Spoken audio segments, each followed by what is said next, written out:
Hey everyone, it's me, Juan Gamer54, back in another video, and today we're going to be doing some reaction videos. Now, I know some of you are going to be alarmed considering that I'm basically doing more videos when I'm sick. I'm just going to let it out here. Do not worry for those who are concerned for my health. I am going to take it easy, because I know I posted 3 videos yesterday, and now I'm posting a video now. But do not worry, I will take it easy. So, yeah, so thank you for those who are appreciating my health. And for the rest, I will not waste your time, and let's get to the video. Alright? So, I wanted to be doing this video for a while, but I never got the chance to do it, because I've been hearing a lot of, let's just say, controversies, to say the least. I heard people talking about this, and, well, I'm just going to put my thoughts into it. Because, I don't know, some of these theories, I don't know, I kind of want to put my personal takes to it. So let's just do it. Come on. New Five Hold on. All right. New Five Nights at Freddy's book drop. Let's see what's new to talk about in the world of FNAF. Readers beware, you're in for a scare. When Fazbear Entertainment unveils their most twisted beware, you're in for a scare. When Fazbear Entertainment unveils their most twisted creation yet, sea bonnies, small blue fish with rabbit ears. When Mott drinks a tainted glass of water, tremble as they multiply inside his stomach and steal his identity. One cloned human made up of thousands of little blue bunny fish.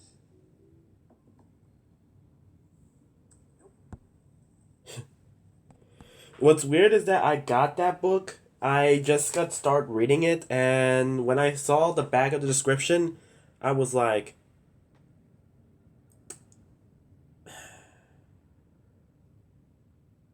it's one of those days, isn't it? Sea bonnies. Not that I'm mad about it, but really?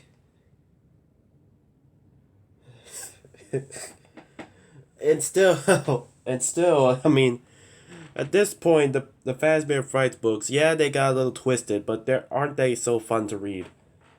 I mean, Fazgoo? Really? I'm just worried that we're going to see them in the games. That's what I'm worried about. Hello, Internet. Welcome to Game Theory, the show that asks, have you signed my petition to make me the host of Jeopardy yet? I just need about 80,000 more signatures to get to our goal. And whether or not you know or even care what Jeopardy is, just know that your signature on that petition is a way to help support me getting to live out a childhood dream of mine. Well, also just a huge vote of support to all of your favorite digital creators who often get overlooked and tossed aside by mainstream media. As a great example of that, our petition, when it crossed 200,000 signatures in a week, got covered by one blog. Huge shout out to Newsweek. Thank you for recognizing a digital creator. Okay, so MatPat at Jeopardy? You know, I haven't watched Jeopardy, but you know what? Good for you, MatPat. Good for you. I give you the claps.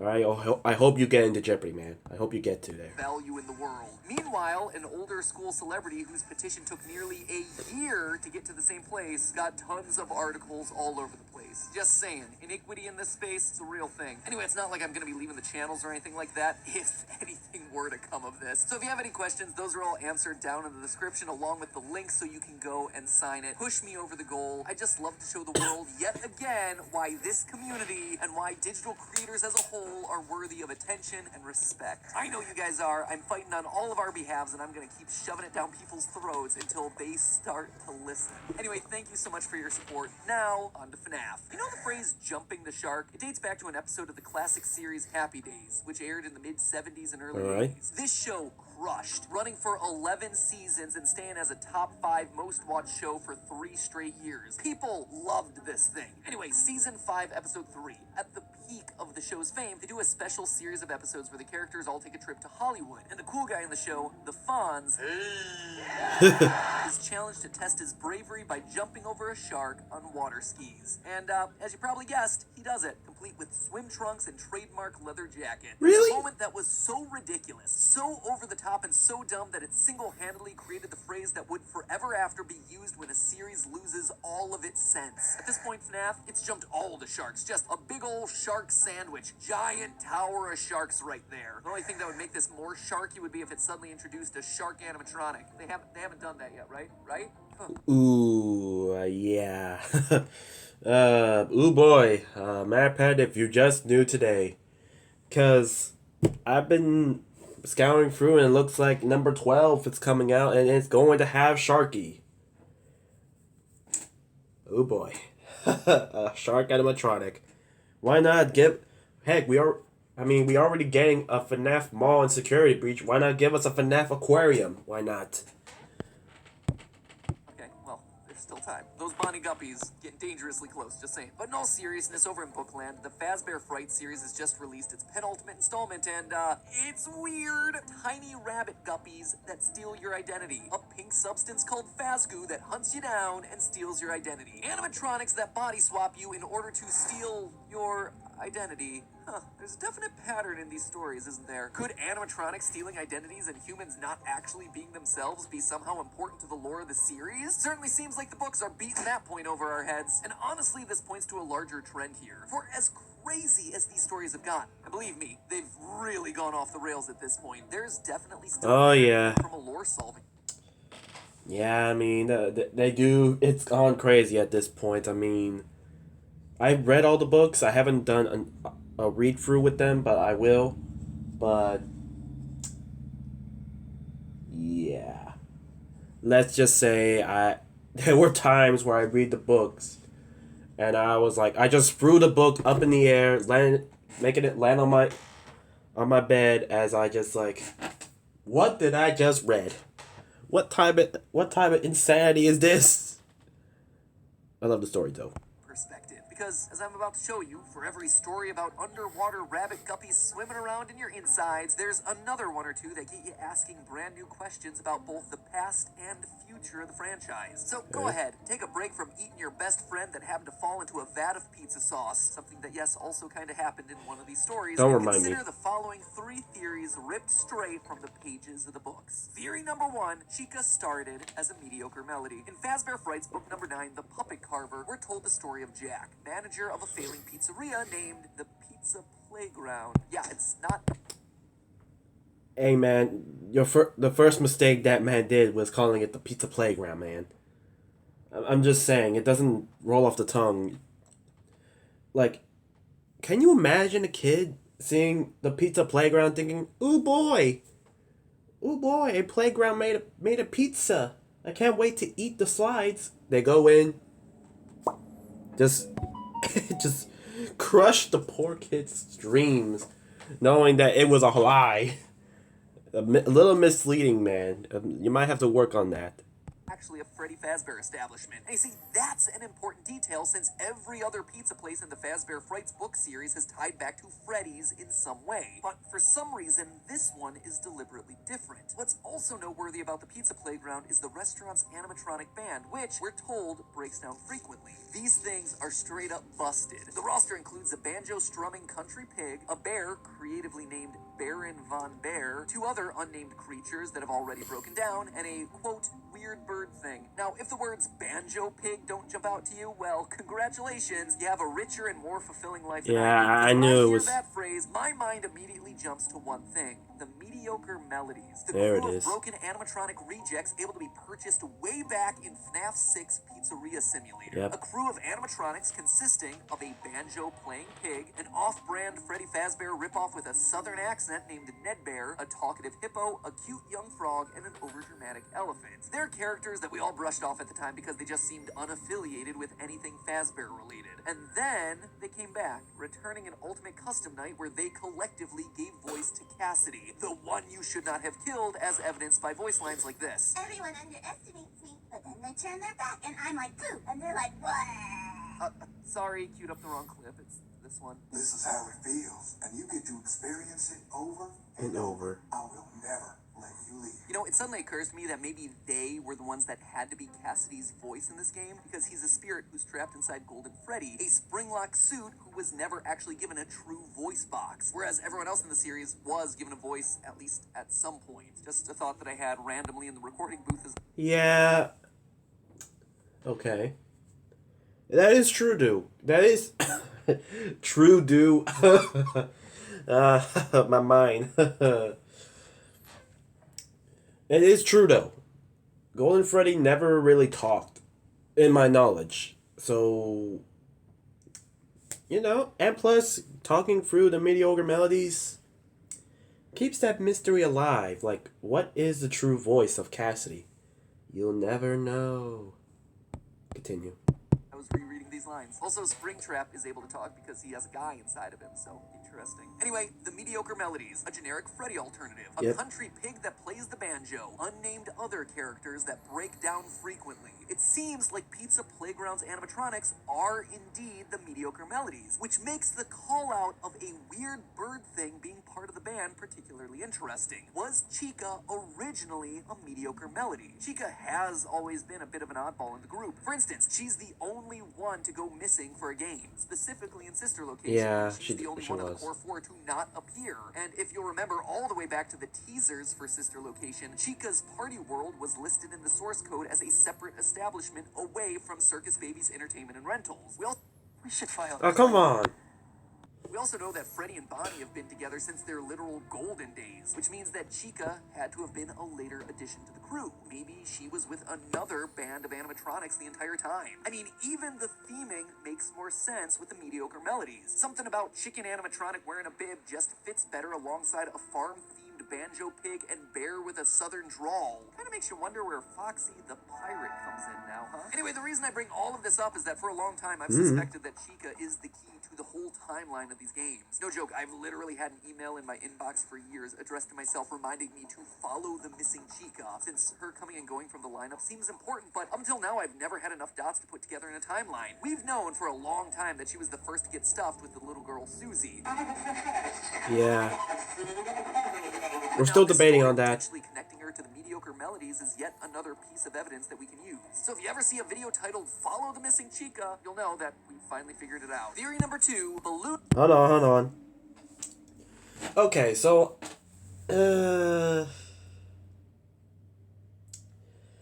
Chica as a mediocre melody. I'm not trying to say that I think it's true, nor do I think it would be true. I don't know. Like, although it could be possible. Now, I'm not trying to say I 100% agree with this one. But think about it. You mean to tell me that William and Henry just knew at the get-go, like, what they're gonna build? Do they know that they wanted to make a bear, a fox, a bunny, and a chicken already?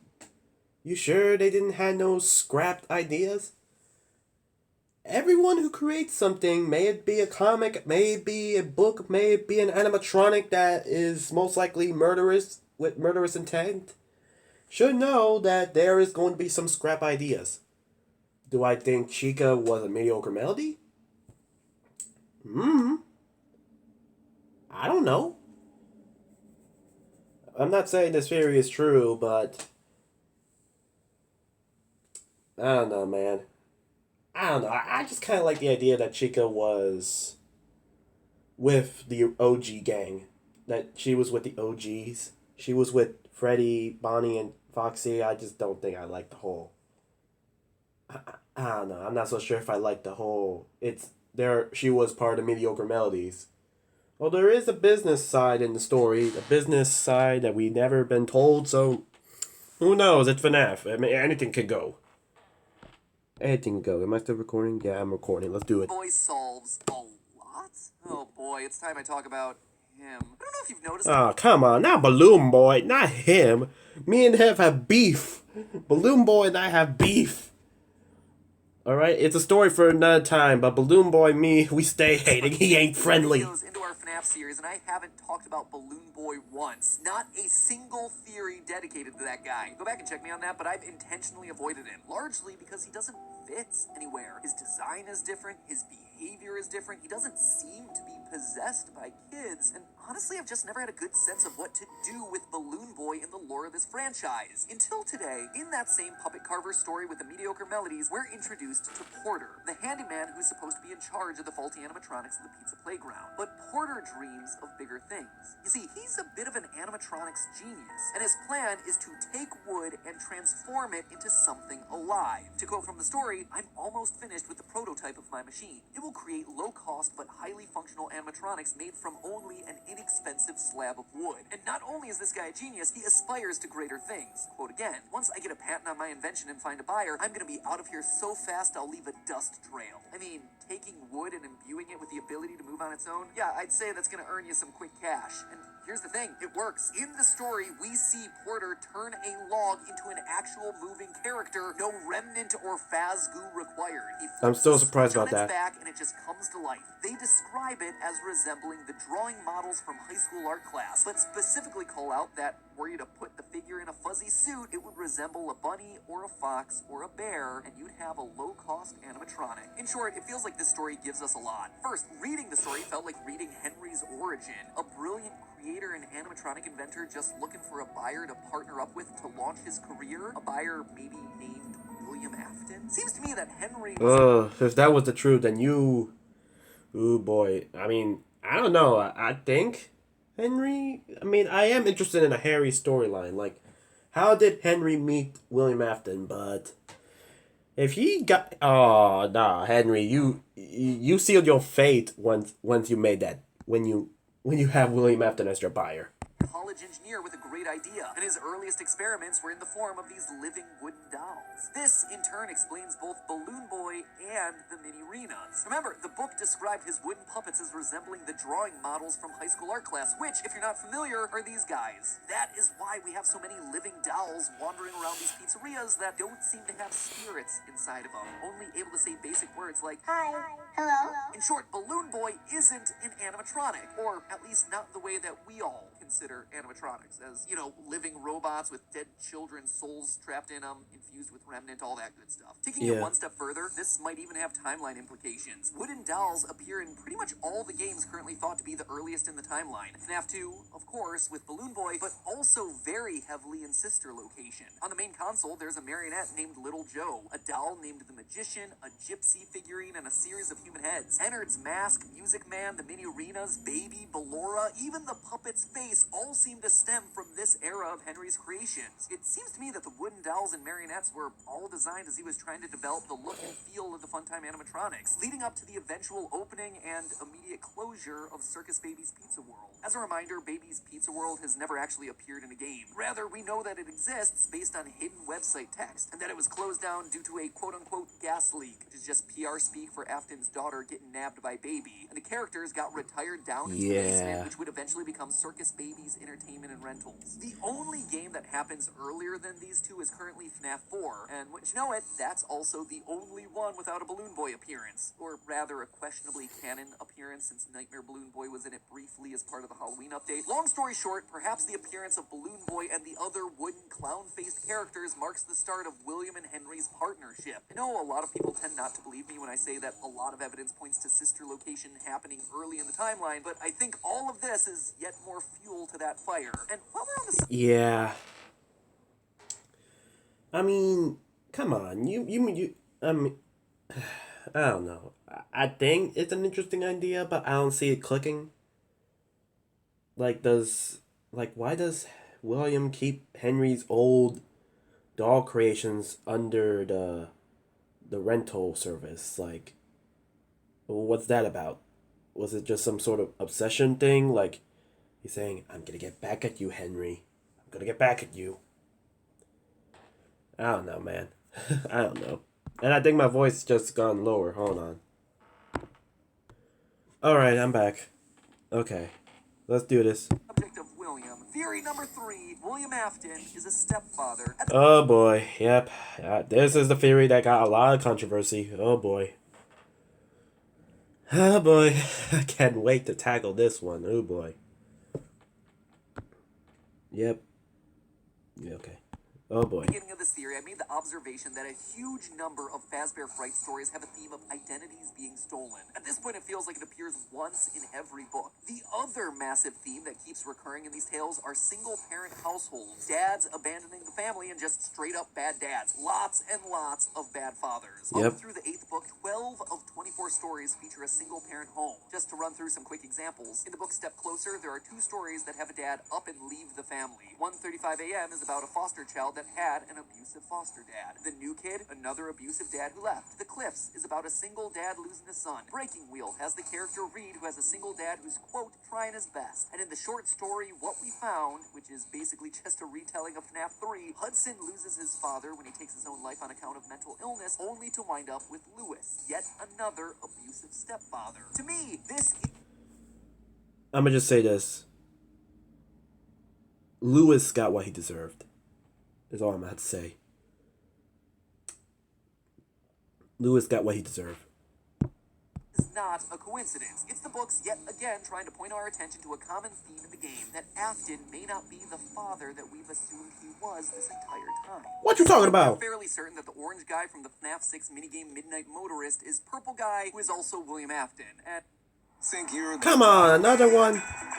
Motorist is purple guy who is also William Afton. Yeah. And we see that he's far from a caring and compassionate father, banging on doors, yelling at his son, making threats. Shock of all shocks, a guy who moonlights by kidnapping kids and running experiments on their remnant soul juice isn't a father you want to go into the backyard and play catch with. Whoa, who would have saw that one coming? But the fact is, the books seem to be alluding to another layer in this, that he isn't actually Crying Child or Elizabeth's biological father. It would explain why Baby in both the Silver Eyes trilogy and Fazbear Frights feels a cold distance from her dad. Not just that he's lost in his work, but that he's not interested in her outside of what she can do for his experiments. That might be why he actually prefers Henry's daughter to his own. It might also explain Afton's relationship with the Crying Child, how we've suspected for a while that Afton might have been running experiments on him, torturing him with animatronics and supervising him with surveillance cameras from his underground office. To take it one step further, remember that story of Hudson whose dad took his own life? Well, Henry in both Silver Eyes and FNAF World is shown to take his own life. And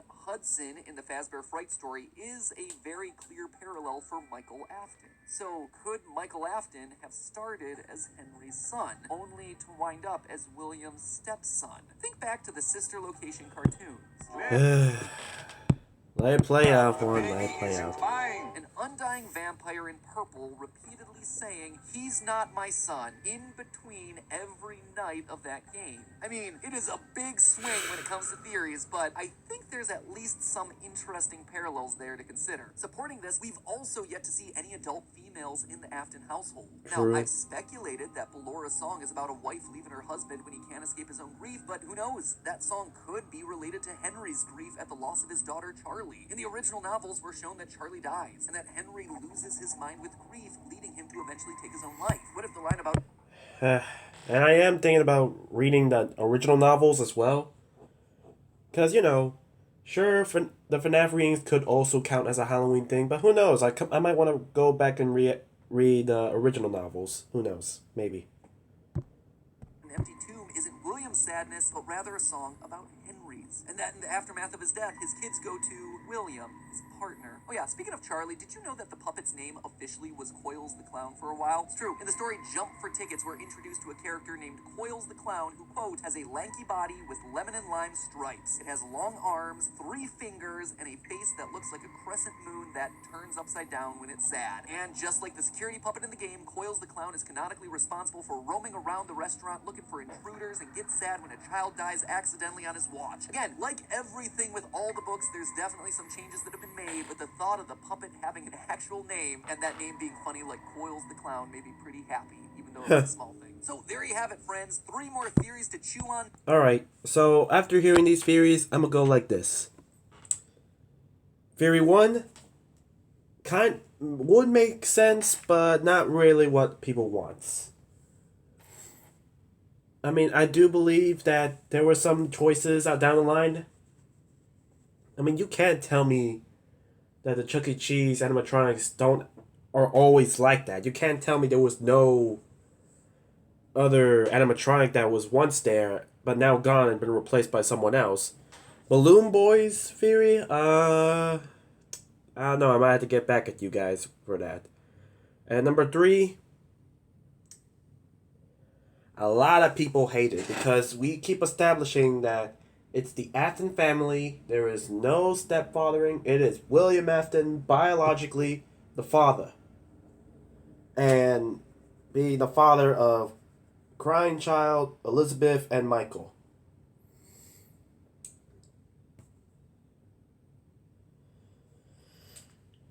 You know, I don't know. I see a lot of people are hating on these theories, and don't get me wrong, I don't like these theories either, but they are interesting to say the least. Could set up some good AUs based on it. I mean, who knows? I don't know.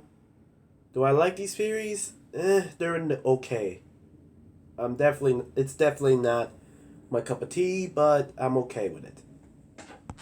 Down in the comments below and on the Game Theorist subreddit, you can bet that I will be reading all of your thoughts, so make sure you keep them coming. I don't know if any of these will lead to massive lore revelations, but hey, they were things that I thought were at least worthy of calling out and thinking about. And all of this is without even mentioning the stuff that's happening around Security Breach. I mean, have you seen the new images coming out of their secret website? It's pretty terrifying stuff. Still early days to be sure over there, which is why I didn't want to comment on any of that yet, but you can bet that we're starting to get close to the actual release of a game in this game franchise. FNAF season is upon us yet again, and finally I'll have a game to talk about rather than more books. So stay safe and watch out for any misfiring animatronics tied to security databases. In the meantime, remember, it's all just a theory. Again!